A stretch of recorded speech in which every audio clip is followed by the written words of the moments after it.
Hello student, पिछली class में हमने विराम चिन्हों को पढ़ा था, कुछ विराम चिन्हों को पढ़ा था। आज हम उसके आगे के विराम चिन्ह पढ़ेंगे। एक बार थोड़ा रिपीट कर देती हूँ। पिछली बार हमने किन विराम चिन्हों को पढ़ा था? पिछली बार हमने जो विराम चिन्ह पढ़े थे वो थे पूर्ण विराम, अल्प विराम, अर्ध विराम, प्रश्नवाचक चिन्ह, विस्मयादि बोधक चिन्ह और उद्धरण चिन्ह। यहाँ तक हमने पिछली क्लास में पढ़ लिया। आज हम इनके आगे के जो विराम चिन्ह है इनका अध्ययन करेंगे। तो इसके बाद आता है योजक चिन्ह।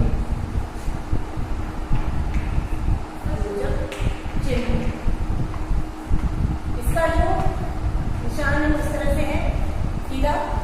तो योजक चिन्ह, इसका प्रयोग दो पदों के बीच में होता है। किन्हीं दो विलोम शब्दों को, किन्हीं दो समानार्थियों को, इन सभी शब्दों को जोड़ने के लिए इसका प्रयोग किया जाता है।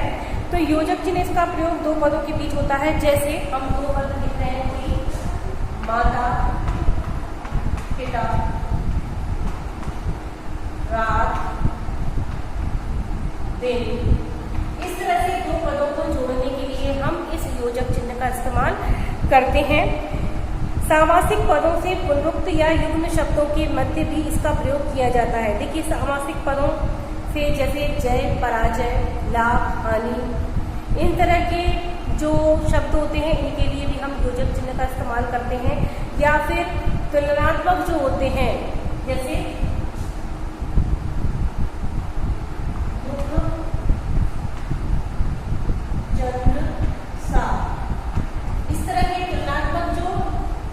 वाक्य होते हैं, इनमें भी हम इस शब्द का प्रयोग करते हैं, इस चिन्ह का प्रयोग करते हैं। इसके बाद एक अर्थ वाले सहचर शब्दों के बीच में जो एक ही अर्थ प्रकट करते हैं, जैसे कपड़ा, लत्ता, धन, दौलत, मान, मर्यादा। तो इस तरह से एक ही अर्थ को प्रकट करने वाले जो शब्द होते हैं इनके मध्य भी हम इस योजक चिन्ह का इस्तेमाल करते हैं। इसमें सार्थक, निरर्थक जो शब्द होते हैं उनके साथ भी इस चिन्ह का प्रयोग किया जाता है। जैसे खाना, वाना, चाय, वाय। इस तरह से जो शब्द होते हैं या विलोमार्थी जो शब्द होते हैं इनके बीच में भी योजक चिन्ह का इस्तेमाल किया जाता है। योजक चिन्ह के बाद आता है हमारा निर्देशक चिन्ह। निर्देशक चिन्ह जो होता है वह योजक चिन्ह से कुछ बड़ा चिन्ह होता है।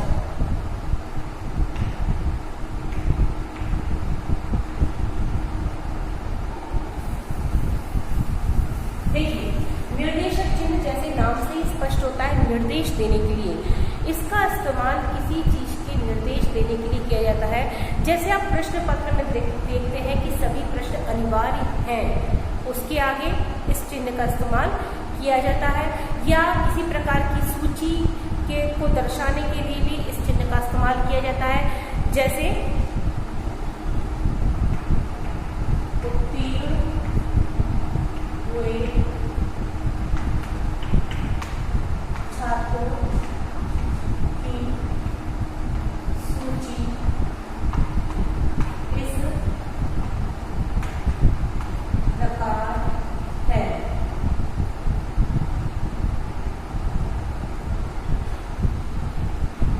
या सभी प्रश्न अनिवार्य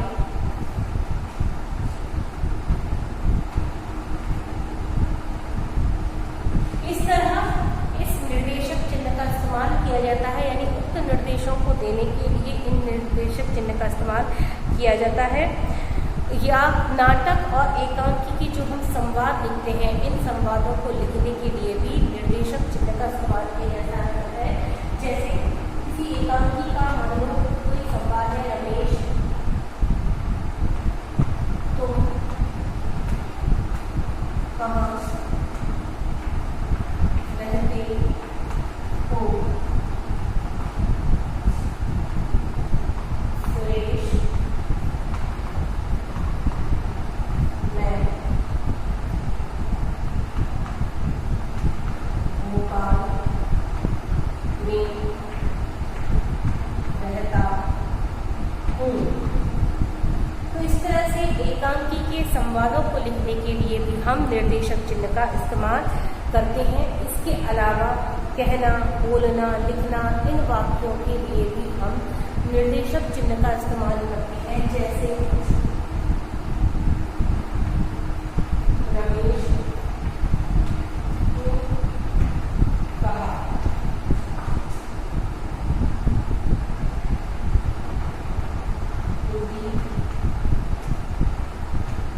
अच्छा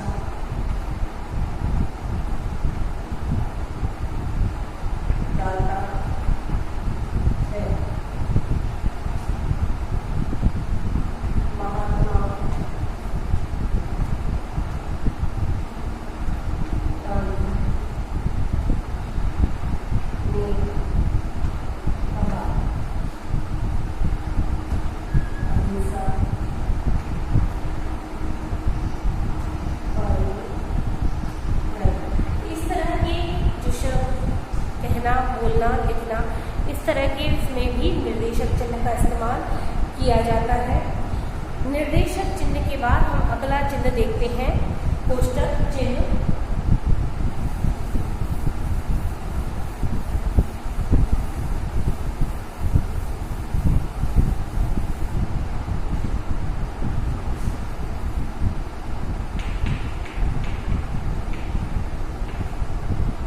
ये इस प्रकार से भी बनता है और इस तरह से भी इसको बनाया जाता है, दोनों प्रकार से ये होता है।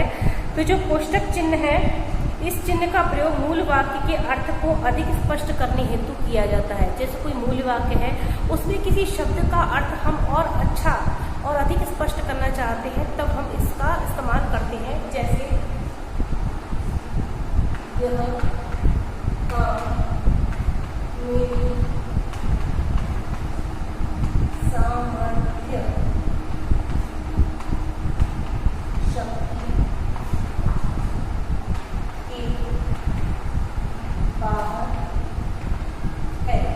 इस तरह से किसी शब्द के अर्थ को स्पष्ट करने के लिए भी हम कोष्टक का इस्तेमाल करते हैं।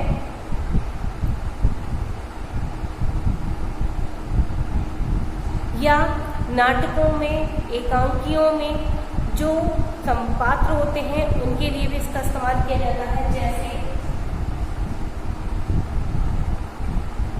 रमेश कुछ आगे बढ़कर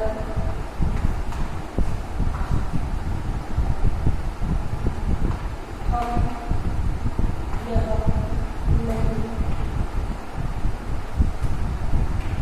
करेंगे। इस तरह से नाटकों के जो पात्र हैं, उनके अभिनय को दिखाने के लिए, उनकी हरकतों को दिखाने के लिए भी कोष्टक चिन्ह का इस्तेमाल किया जाता है। किसी कठिन निर्देशों, नाटक में अभिनय निर्देशों को कोष्टक में रखा जाता है, जो उनके लिए निर्देश दिए जाते हैं। या किसी वाक्य में किसी शब्द के अर्थ को और अधिक स्पष्ट करने के लिए भी इसका इस्तेमाल किया जाता है। तो ये कोष्टक चिन्ह हुआ। इसके बाद है हंसपद त्रुटि बोधक चिन्ह।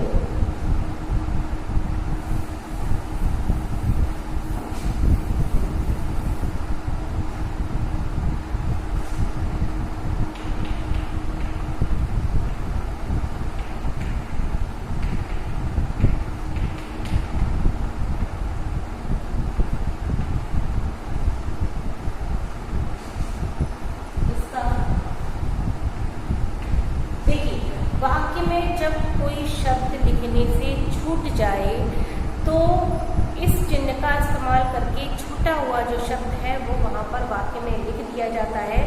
इसीलिए इसे हंसपद त्रुटि बोधक चिन्ह भी कहते हैं। किसी वाक्य को लिखते समय कुछ छूट जाता है तो इसका प्रयोग करके वाक्य पूरा कर लिया जाता है। जैसे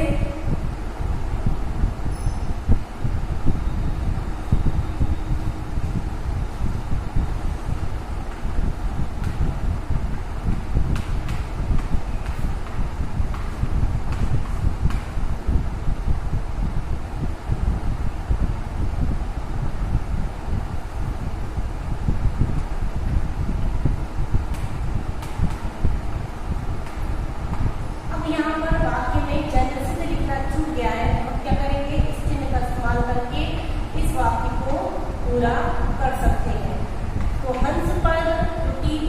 चिन्ह का अर्थ है कि जब किसी वाक्य में अथवा वाक्यांश में कोई शब्द अथवा अक्षर लिखने पर छूट जाए तो छूटे हुए वाक्य के नीचे हंस पद चिन्ह का प्रयोग कर छूटे हुए शब्द को ऊपर लिख देते हैं। तो इस चिन्ह का इस्तेमाल कैसे होता है? जो शब्द या अक्षर लिखने से छूट जाता है तो उस वाक्य के नीचे इस चिन्ह का इस्तेमाल करके वहां लगाकर उसके ऊपर, उस लाइन के ऊपर उस शब्द को या उस अक्षर को लिख दिया जाता है। इस प्रकार हम छूटे हुए शब्द को पुनः लिखकर अपने वाक्य को पूरा कर सकते हैं। इस प्रकार इस चिन्ह का इस्तेमाल यहाँ ऐसे होता है। इसके बाद आता है रेखांकन चिन्ह। रेखांकन चिन्ह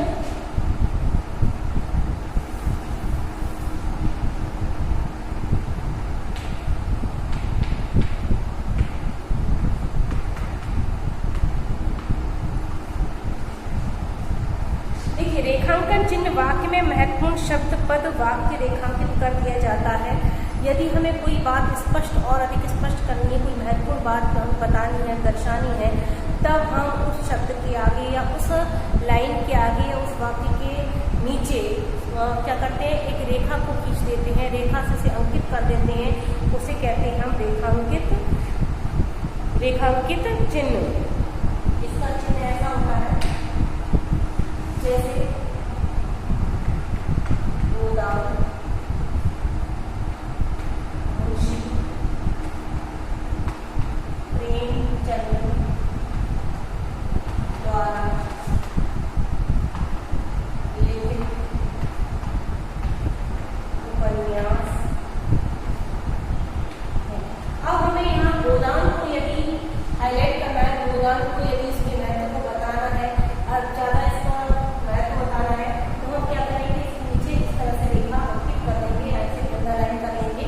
इसे कहते हैं रेखांकित चिन्ह।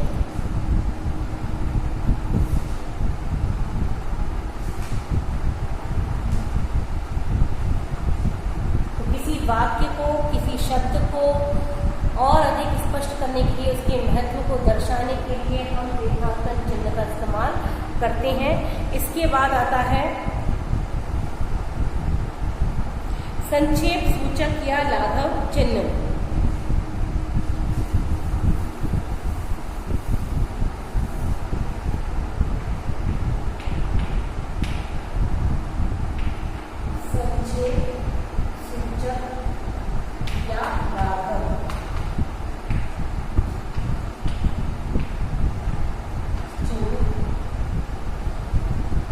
जब हमें किसी शब्द को पूरा नहीं लिखना होता है तब हम इस चिन्ह का इस्तेमाल करते हैं।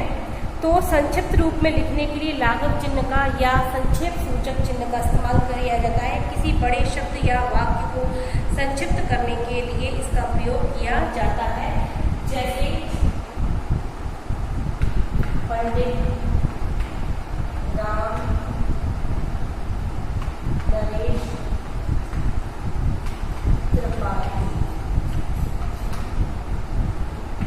डॉक्टर अजय वर्मा। या हम इस शब्द को पूरा नहीं लिखना चाहते मध्य प्रदेश, तो हम इसको संक्षिप्त रूप में लिखने के लिए लाघव चिन्ह का प्रयोग करते हुए इसे इस तरह से भी लिख सकते हैं। या आप लिखा हुआ देखते हैं कृपया प्रश्न उलटिए। तो जब हमें किसी वाक्य को जब हमें किन्हीं शब्दों को पूरा नहीं लिखना होता है तो हम इस चिन्ह का इस्तेमाल करते हैं। इसके बाद आता है लोक चिन्ह। लोक चिन्ह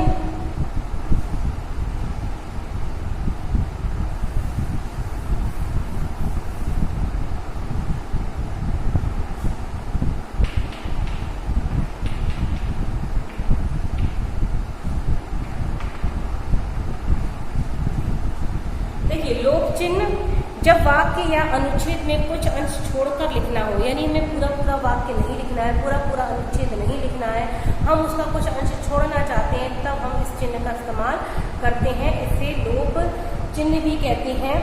जैसे हम जब पद्य में काव्य की व्याख्या वगैरह करते हैं, विद्यार्थी जब आप लोग काव्य की व्याख्या करते हैं, तब आप काव्य पंक्तियों को पूरा न लिखकर अपनी पुस्तिका में उसके पहले कुछ अक्षरों को लिख लेते हैं और फिर श्लोक चिन्ह का इस्तेमाल करते हुए अंत के कुछ शब्दों को लिखते हैं। इस तरह से आप श्लोक चिन्ह का इस्तेमाल भी करते हैं। तो लोक चिन्ह का उदाहरण हम देखते हैं।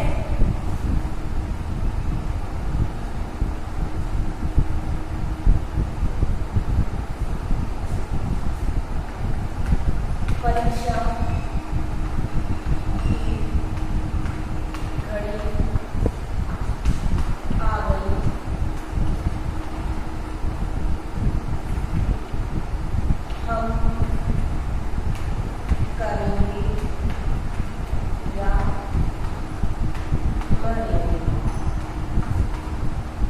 या काव्य की पंक्तियों को लिखते समय अविगत गति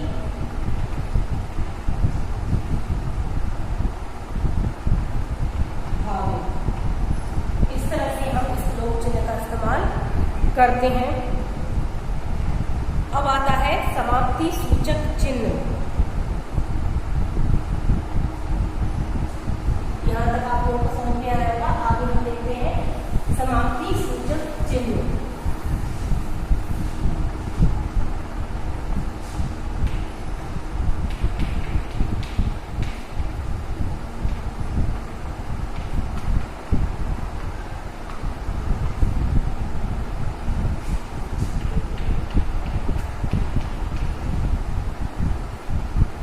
देखिए, समाप्ति सूचक किसी वाक्य या प्रसंग अध्याय की समाप्ति पर सूचक स्वरूप इसका प्रयोग हम करते हैं। जैसे कोई पाठ का अंत हुआ या कोई पुस्तक का अंत हुआ, पूरा का पूरा वाक्य खत्म हो चुका है या प्रश्न पत्र हमारा पूरा हो चुका है, तब हम इस चिन्ह का प्रयोग करते हैं। जैसे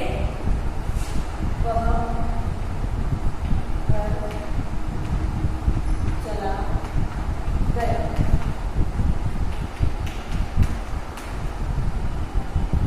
इस तरह से हम इसका प्रयोग करते हैं। इस तरह से हमने विराम चिन्हों का, सभी विराम चिन्हों का अध्ययन इस क्लास में किया है। आशा है आपको ये विराम चिन्ह समझ में आए होंगे।